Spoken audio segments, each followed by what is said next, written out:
Namaskar, students. I welcome you to the session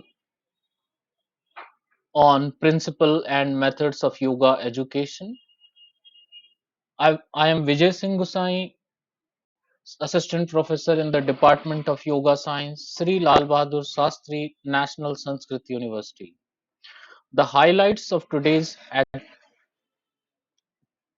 topic are concept of education and synonyms, concept of teaching and synonyms, definitions of education and teaching, nature of teaching, and changing role of a teacher as per NEP 2020. So let us move forward and look at the definition of education. The word education is derived from educo, which means to grow from within, whereas the Hindi word for education is shiksha, which is derived from the Sanskrit root shiksha, which means to learn and teach. There is a synonymous word for education in Sanskrit and Hindi, that is vidya. Vidya means to know, to think, attain, and reign. And there is another word called jnana. Jnana is derived from the Sanskrit root jya or gya, which means perception, knowledge, and comprehension. NEP 2020 envisions the role of teacher more in terms of the vidya, the Lokik vidya, that comprises all the four roles. The teacher knows, he thinks, plans, he attains something, he attains the outcome in the students, and reign, he leads the class, he lead a particular curriculum and teaches further.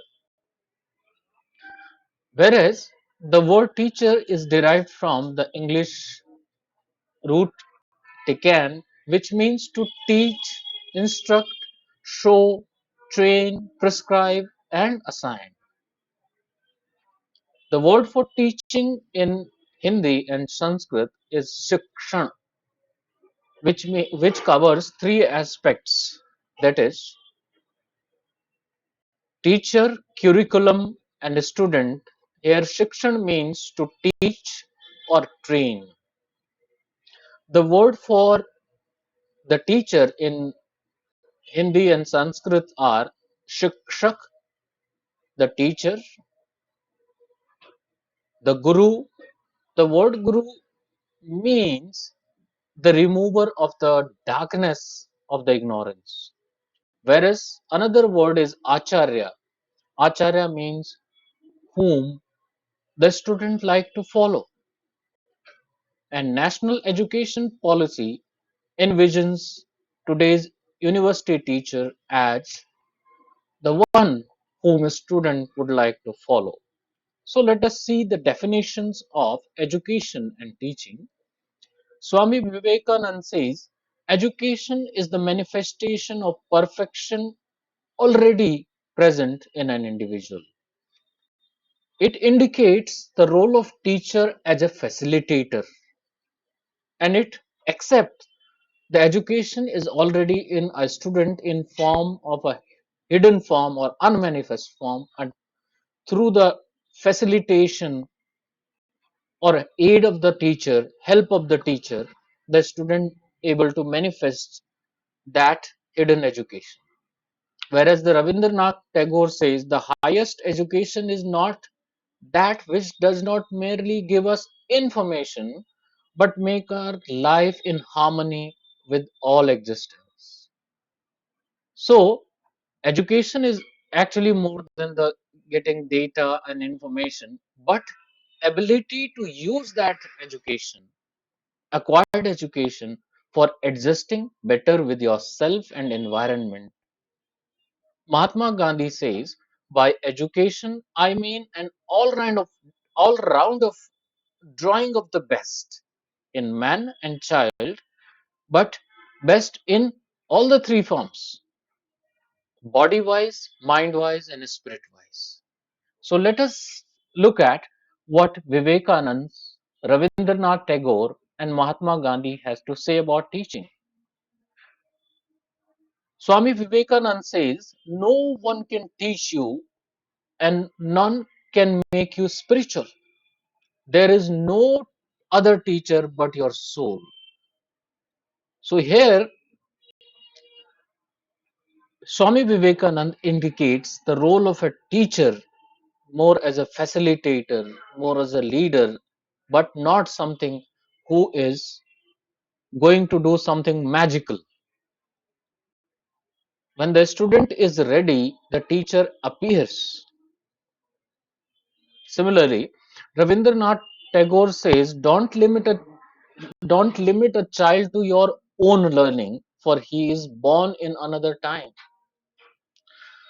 He cautioned the teachers that to be outspoken about a subject is easy when you don't wait to speak complete truth. For a teacher, it is more important to teach what is factual, what is true about something, what a student can apply. Whereas the Mahatma Gandhi says real education is drawing the best out of the student. So let us look at the few more definition. APJ Abdul Kalam says teaching is a very noble profession that shapes the character, caliber, and future of an individual. See, NEP 2020 reminds our university teacher that this job is not merely a job to earn your bread and butter, but worldwide, this job of teaching is quite noble because it shapes the character, it shapes the caliber, capacity of a student, and also in future, whatever the student is going to do. Similarly, H.C. Morrison says teaching is an intimate contact between more mature personality and less mature one.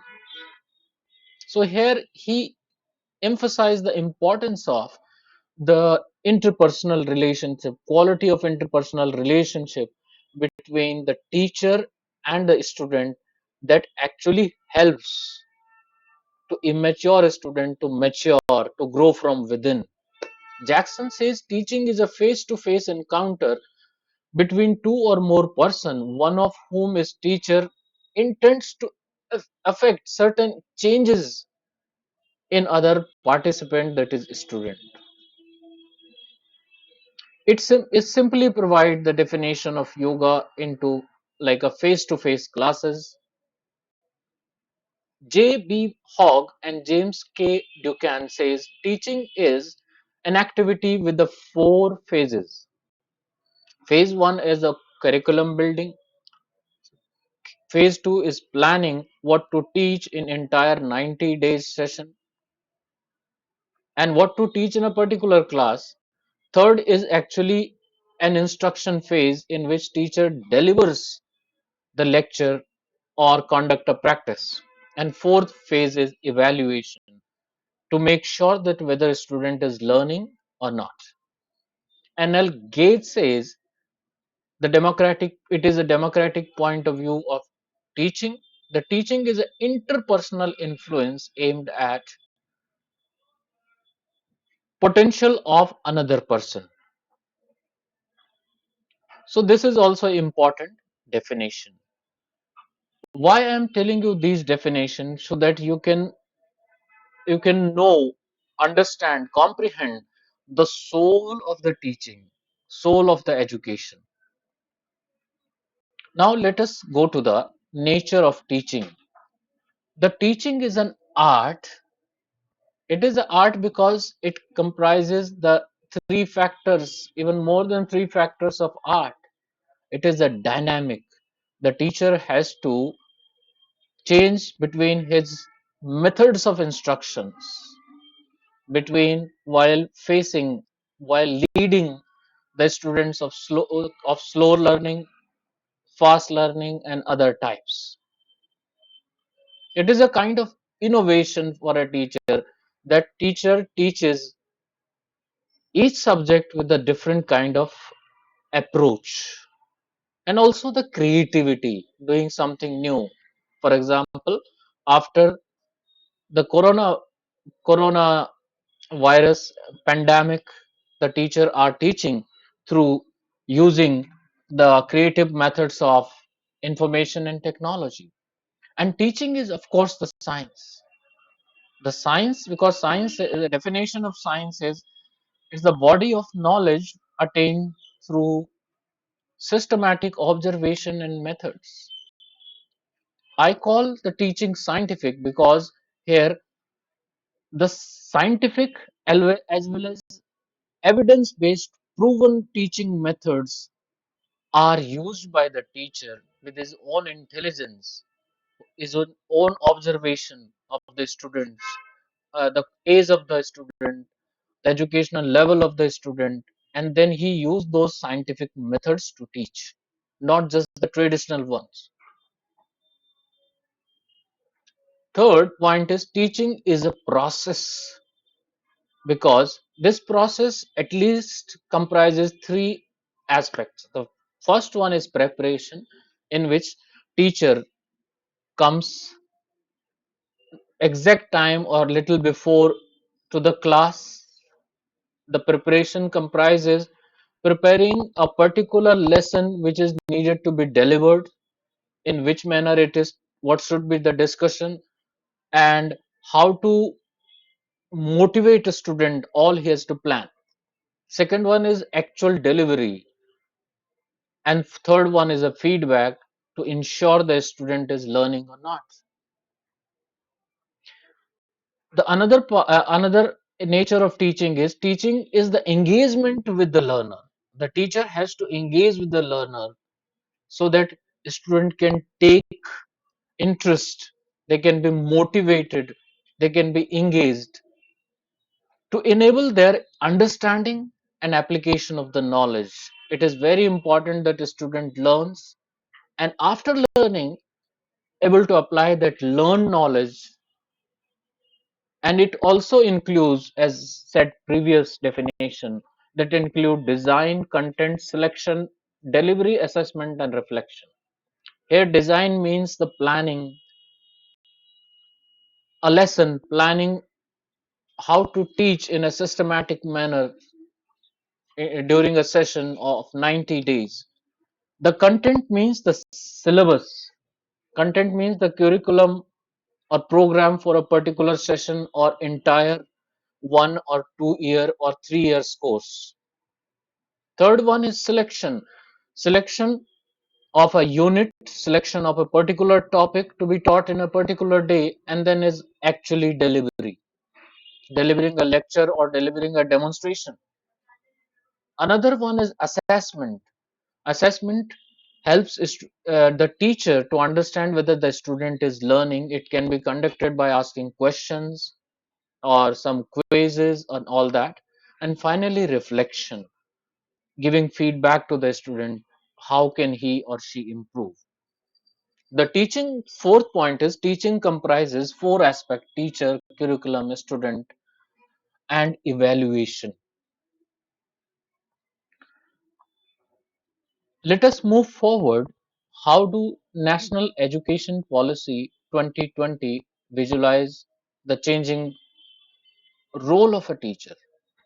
Teacher is a facilitator because it he or she helps the perfection within the individual, the education within the individual from unmanifest to manifest. Second role of teacher is a learned person, and he is going to teach as a to less learned or less mature teacher who don't have a knowledge. Here is a teacher. Third one is a manager. The teacher, in order to motivate a kind of a lesson, delivering a lesson kind of which comprises motivation, interest, and engagement. Teacher as to do classroom management, time management, physical management, creating a psychological environment, sociological environment, so that process of teaching could be conducted in a systematic manner and without a distraction. So manager had to do some what, why, and when, and all that covers role of teacher as a manager. The university teacher is also a leader because he uses his communication to inspire, to motivate the student to learn as per the design, as per the vision of a university, vision of a particular class, and at the same time he fulfills the need of those students, their need of learning, their need of being able to apply that knowledge. In that term, teacher is a leader. And another point is teacher as a role model. There are few professions in the world like being a priest, being a doctor, being a teacher. These are throughout the history has been called a profession of noble profession. Here, role model means whose whose behavior the student would like to follow. So before I conclude, I want to bring attention of the teacher as well as a student that while learning is taking place, the teacher should ensure that our student able to apply that knowledge. Will the student be able to apply knowledge? And keeping that in mind, a teacher should teach or deliver his lecture. From the perspective of student also think that am I able to apply that knowledge which I learned through demonstration, through lecture, through discussion? That is very important because ultimately the purpose of education teaching is a learning of the student. And what is learning as per psychology is learning means relatively permanent change in behavior due to practice and experience. If a student is not able to apply knowledge, there is no change in behavior is going to happen. So how to learn? I call a double LAR formula for learning anything. So first L represent listen, become a good listener. Second one is become a good observer, look at it. Third one is ask about it, and last is read about it. So if some students, even the teacher even needed to be understand that for learning anything, if a student or teacher keeps in mind that these double LAR, the formula is kept in mind, the student is going to learn better and teacher is going to teach better. So that is all for the day. Thank you very much and keep listening my videos, keep watching, and thank you very much.